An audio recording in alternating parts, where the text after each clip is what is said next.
Is the reality we live in the actual reality?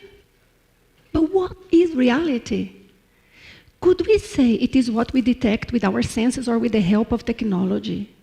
But if we would say so, then what about the period when microorganisms were not known? They were real at the time, of course, even though they were not acknowledged. And what about our sky? Does it look like this? Or like this? Perhaps like this? Or this? It turns out that all of these are real pictures of the exact same region of the sky, but the cameras used to take them captured different wavelengths of the electromagnetic spectrum. But would a non-informed person consider this our real sky? I'd say most probably not. So we see that defining reality is not so easy. My own understanding of reality happened to be challenged when I was very young, and that one experience made me become a researcher of paranormal phenomena and non-ordinary reality. But I must say that is somehow a challenge for me, because as a researcher, I see how complex it is to explain this sort of phenomena, and even more complex it is to find concrete evidences. But as a person, I cannot deny the experiences that I had. So that's a kind of a dilemma. And I deal with it thinking, this is something that needs further study, and I try to contribute on this. My experience happened when I was very young, about 7 or 8 years old. An uncle and aunt of mine went to a trip to São Paulo, a big city I had only heard about at that time.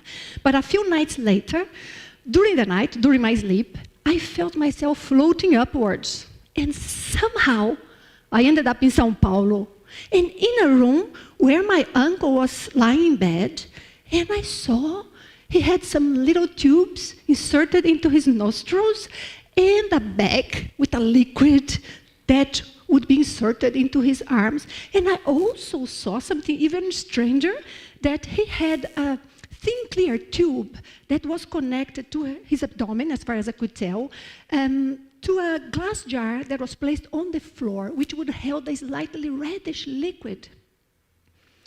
That blew my mind. I didn't have a clue what that was, because I am from a very small town in Brazil, which you can see here. This is the whole town, as compared to the little part of São Paulo you saw before.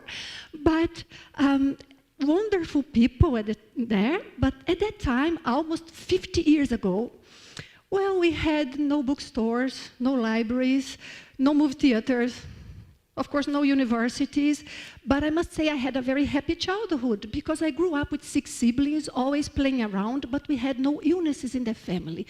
And we didn't have either money enough to have a TV in our house or to buy books. So I had never seen anything like that before. When they came back from their trip, I just said to my aunt, hey, I saw Uncle Gino lie in such and such room, and I described what I had seen.